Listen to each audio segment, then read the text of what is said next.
Dieu a un but pour chaque vie qu'il a permis de venir sur cette terre. Ce but peut parfois être retardé, mais il s'accomplira, c'est certain. Mais il existe toujours un but qui peut être détruit si vous le laissez être détruit. Il y a des règles qui régissent les destinées individuelles. Il y a des personnes qui ne devraient jamais, jamais, jamais de leur vie entrer dans la maison de la fille d'un parent, mais elles l'ont fait. Parce qu'elles sont nées avec un vase blanc. Elles sont ensuite allées vers un vase sombre. Et à cause de cela, les broyeurs de la mort dans ce film disent « Seigneur, celui-ci n'est pas censé venir ici. Il est là. Écrasons-le. » Et ils ont écrasé la personne à mort. Il y a certains enfants. Vous n'êtes pas censé célébrer un seul mauvais jour pour eux. Jamais. Quand vous réunissez cette foule, quand vous le faites, parce que vous n'êtes pas conscient que vous protégez la destinée, vous pourriez briser cet enfant à vie. La règle était que Jean-Baptiste ne devait pas boire de vin fort, ne devait pas prendre de boissons fortes. Les parents ont un rôle à jouer à ce sujet. On ne mélange pas le vin et le Saint-Esprit. Ce n'est pas possible. Imaginez maintenant combien de personnes auraient été déçues si la mère de Jean-Baptiste avait failli à sa part du marché. Beaucoup de nos parents, par ignorance, ont failli à leur part du marché. Il y a certains enfants que, selon leur destinée, personne ne devrait emmener dans leur village natal lorsqu'ils sont bébés, parce qu'ils attendent déjà le bébé. S'ils ont pu emmener Jésus et fuir en Égypte, alors qui êtes-vous? C'est là que ces destructeurs interviennent. Et ils brisent la destinée de tant de personnes. Parfois, ce sont les destinées déjà brisées qui se présentent sur le terrain de délivrance. Mais rendons grâce à Dieu, parce qu'il dit, avec Dieu, tout est possible. Je prie pour quelqu'un ici aujourd'hui. Qui va crier le nom du Seigneur ici? Que toute puissance qui a écrasé ta destinée meure avant la fin de cette année.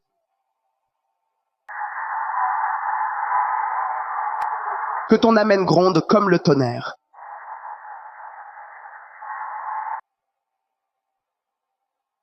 Réalises-tu combien de personnes ont péri parce que l'homme que Dieu leur avait envoyé pour les délivrer ne les a pas atteints?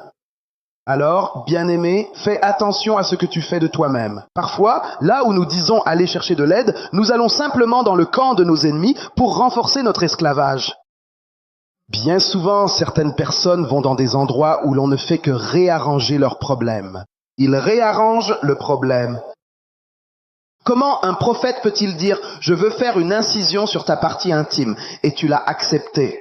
As-tu vu un seul prophète dans la Bible faire des incisions aux gens? Comment un prophète peut-il dire « D'accord, apporte tous tes vêtements, mets-les dans un cercueil et jette le cercueil pour te délivrer des esprits familiers » Où trouve-t-on ce genre de délivrance dans la Bible? Où as-tu vu Jésus dans la Bible faire des délivrances avec des bananes et des oranges?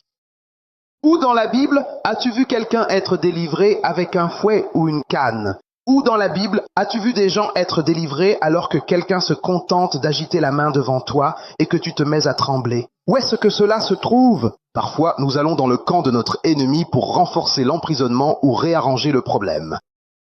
Bien-aimé, fais attention à ce que tu fais de toi-même. Tu pourrais être sur le point de tuer un Jérémie avant même qu'il ne se manifeste. Alors, ce ne serait pas seulement Jérémie qui serait tué, mais tout un plan de Dieu qui serait anéanti. Un jour, quelqu'un était dans un restaurant et en entrant, il n'a pas trouvé de place assise. L'endroit était plein. Les gens mangeaient. Impossible de trouver une place assise. Finalement, il en a vu une dans un coin à l'avant. Il s'est donc assis là. Les gens étaient occupés à servir les nombreux clients. Il a fallu presque 1 heure avant qu'ils ne puissent le servir.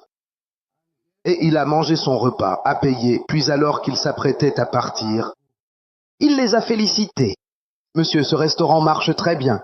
S'il vous plaît, il est rempli de monde. » Il a dit « Ah, rempli où ?»« Rempli de monde. Où sont les gens? » Donc, vous êtes le premier client ici aujourd'hui. Vous êtes le premier client que nous avons servi aujourd'hui, qu'ont dit les gens. Où les avez-vous vus? Ils ont dit « Ah, ils ont commencé à s'asseoir sur les chaises et à manger. » J'ai dit « Non, ces chaises sont vides. Quelqu'un est en train de manger. Ils sont là depuis ce matin. Cet endroit est plein. Regardez, ce n'est pas plein. C'est plein. Ce n'est pas plein. C'est plein. Ce n'est pas plein. » Puis ils ont commencé à crier « Hé, où sont-ils? Où sont-ils » Alors que l'homme n'était pas fou, c'est un prophète. On a vu que ce sont des clients sataniques qui avaient l'habitude d'occuper le restaurant pour que les vrais clients ne puissent pas entrer. Et prie pour quelqu'un ici, ces puissances qui tourmentent ton entreprise. Celles qui harcèlent ta percée financière, qui attaquent ton bâton de pain.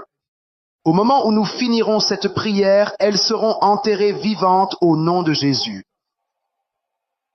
Elles seront véritablement enterrées vivantes en le nom sacré de Jésus.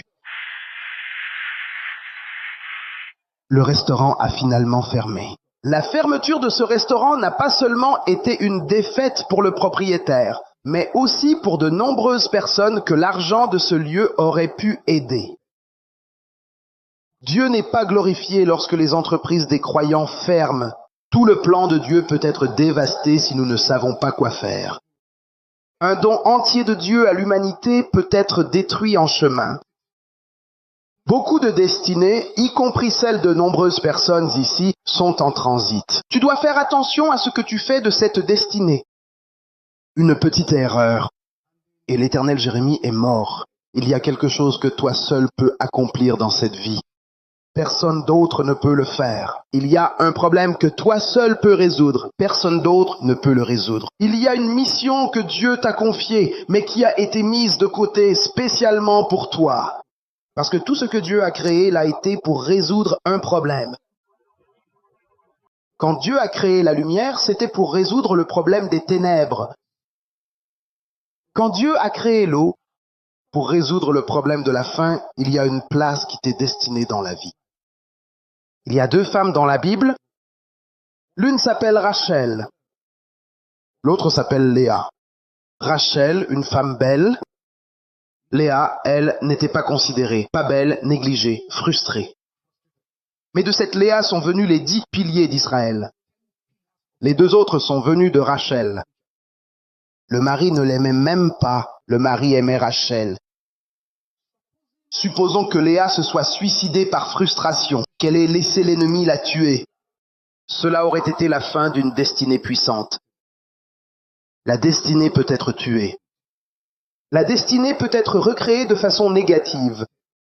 La destinée peut être manipulée. La destinée peut être dominée négativement. La destinée peut être réarrangée. La destinée peut être étouffée. La destinée peut être détournée. La destinée peut être percée et dégonflée. La destinée peut être jetée dans la poubelle satanique. La destinée peut être changée. La destinée peut être défigurée. La destinée peut être transférée de façon satanique. La destinée peut être enterrée vivante. La destinée peut être vaincue. La destinée peut être réduite en miettes. La destinée peut être fragmentée. La destinée peut être paralysée. La destinée peut être écrasée. Un garçon âgé de quelques semaines seulement, par destinée, ce garçon était censé devenir l'un des professeurs les plus intelligents de la Terre. Sa mère s'occupait de lui pendant quelques semaines après sa naissance. Puis ils ont fait venir la grand-mère pour s'occuper du garçon, ce qui n'était pas une mauvaise idée. Mais la grand-mère utilisait régulièrement des linges chauds pour lui essuyer la tête. Régulièrement. Jusqu'à ce que la chaleur du linge chaud détruise les cellules de son cerveau et que le garçon devienne comme un chien. Des écraseurs de destinée. Il y avait une sœur à la MFM, une infirmière dans un hôpital très connu ici à Lagos. On l'a promue au poste de surveillante générale. Un jour, sans même avoir trouvé un autre emploi, elle a démissionné. Pourquoi a-t-elle démissionné ? Elle a découvert que lorsque des bébés naissaient dans leur hôpital, ils ne les lavaient pas dans la baignoire. Le médecin avait l'habitude de les laver dans une bassine blanche. Et cette sœur de la MFM ne comprenait pas pourquoi. Ce médecin versait ensuite l'eau utilisée pour laver le bébé dans des bouteilles et la gardait dans son bureau. Sa sœur ne comprenait pas. Jusqu'au jour où elle est entrée précipitamment dans le bureau du médecin sans frapper à la porte. Et elle a trouvé l'homme en train de boire l'eau. Des destructeurs de destinée. Des destructeurs de destinée. Je prie pour vous. Que tout agenda des destructeurs de destinée soit détruit aujourd'hui au nom de Jésus. L'un des plus grands problèmes que nous rencontrons dans la délivrance, c'est lorsque les mains maléfiques qui ont agi contre nous sont mortes. Et donc, vous ne pouvez même pas aller poser de questions. Alors, ce gars-là, vous savez précisément ce que la personne a fait. Vous commencez à prier pour comprendre maintenant, par le Saint-Esprit, ce qu'il faut faire. Je prie pour quelqu'un. Toute bénédiction qui vous appartient. Cela a été enterré avec les proches décédés. Récupérez cette bénédiction maintenant. Au nom de Jésus, nous prions que ton mal règne comme le feu. Amen. Nous avons du travail à faire ici aujourd'hui, du travail sérieux à faire. Du travail sérieux à faire. La première chose à faire, c'est remettre sa vie à Jésus. Ce n'est pas négociable. Vrai, vous devez vous repentir de tous vos péchés connus. Cela aussi, ce n'est pas négociable. Troisièmement, vous devez prier, faire des prières d'enquête pour vraiment découvrir qui vous êtes. Quatrièmement, vous devez maintenant aller et lutter pour votre destinée si elle a été altérée. Et cinquièmement, vous devez mener la guerre contre les destructeurs de destinée. Et c'est ce que nous sommes venus faire ici. Les prières d'aujourd'hui, si tu les fais et que tu perds ta voix, mais que tu récupères ta destinée, tu as fait une bonne affaire. C'était en 1999. La femme est venue pour des prières. Cas étrange. Elle a 3 enfants, adultes, mais il n'y avait aucune paix dans ce mariage. Le mari la saisissait et la battait et la battait. Au bout d'un moment, ses propres 3 enfants se joignaient au mari pour la battre. Donc, lorsqu'il y avait une dispute à la maison, c'était 4 contre 1, en train de battre la femme. Très étrange, vraiment, vraiment très étrange. Ces 3 enfants ont conseillé à leur père d'épouser une autre femme. Les 3 enfants, ses propres enfants et l'homme qui a obéi, ont épousé une autre femme. Donc à chaque fois qu'il y avait une bagarre, c'était maintenant 5 contre 1. Elle d'abord a perdu du temps à prier, des prières glacées, des prières sans feu. Père, délivre ton serviteur de la peur de la nuit. Ces prières sont bonnes, mais elles ne valent rien sur le champ de bataille. Quand tu fais ce genre de prières superficielles, les mangeurs de chair se réjouissent, car ils savent que cela n'aura aucun effet. Puis quelqu'un a sorti une image de feu, et ils ont sorti une semence. J'ai dit, je n'ai aucune prière à réciter pour vous. Tu feras la prière. Ce soir, à minuit, réveillez-vous et commencez à prier. Dis, Père, révèle-moi le secret de ma vie. Je veux savoir. Parce que si vous ne le faites pas, vous savez quel est le problème, mais vous ne savez pas comment l'attaquer. Si vous ne connaissez pas les problèmes, vous ne savez pas par où commencer. C'est comme si on disait de quelqu'un qu'il a une écriture très terne et que vous prétendiez que son écriture est belle. À quoi bon une belle écriture si elle est terne? Le diagnostic précède le traitement. Beaucoup d'entre nous suivent un traitement sans diagnostic. Révélez-moi 2 fois le secret de ma vie, commença-t-elle. Que disent les gens? Le roi dira, mon ami ne t'endors pas. Il ne devrait pas aller dormir là-bas. 12, elle se mit à prier. À 1 heure, comme il l'a dit, au nom de Jésus, je prie, Dieu vient de lui ouvrir les yeux. Elle aperçut un grand arbre des environs. Elle a aperçu un homme portant un petit bébé près de l'arbre du coin. Une petite fille. La personne a jeté le bébé contre l'arbre du quartier. Mais avant que le bébé ne puisse manger l'arbre du coin, il l'attrapa de nouveau. Je l'ai relancé une 2e fois. Je l'ai relancé une 3e fois. Et la vision s'éclaircit. Roku 3-2 disparut. Et un homme très grand, dont la tête touchait le toit, se tenait devant elle. J'ai dit, ma fille, veux-tu connaître le secret de ta vie? Elle a répondu, oui, monsieur. Il a dit, ta mère et ton père, ils n'étaient pas censés se marier. Ils sont frères et sœurs. C'est de là que vient le problème. Et l'homme en habit blanc, grand, disparut. À partir de ce moment-là, elle ne put plus dormir. Elle a simplement pris un taxi à 5 heures du matin, est montée dans le véhicule et a couru chez ses parents à Obali, à Davie. Elle les a réveillés. Papa, maman, sortez, sortez. Maman, assieds-toi, papa, assieds-toi. Elle a dit, vous connaissez les problèmes que j'ai eus. Ils ont dit, nous savons que tu as des problèmes dans ton mariage, blabla, papa et maman, s'il vous plaît, répondez juste à une question. Êtes-vous frères et sœurs et donc pas censés vous marier? Ils ont dit, qui te l'a dit? Elle a dit, Répondez à la question, papa, maman. Le papa a dit « Oui, nous nous sommes rencontrés en Angleterre. Nous ne savions pas que nous venions de la même famille. C'est une abomination dans notre village, mais c'est fait.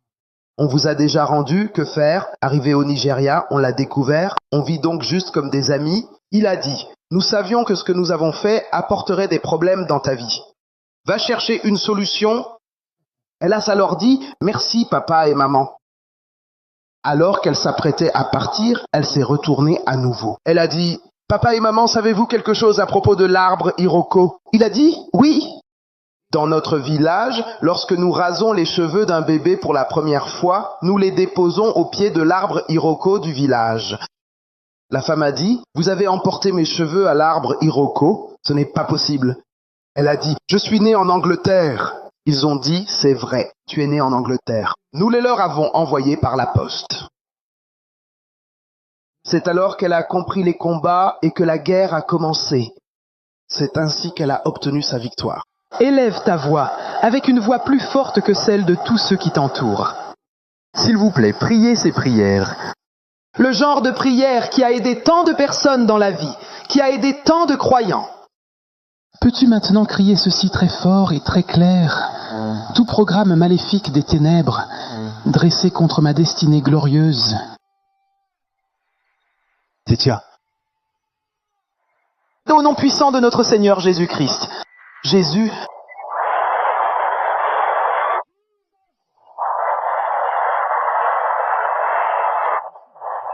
Seigneur Jésus-Christ, nous te prions.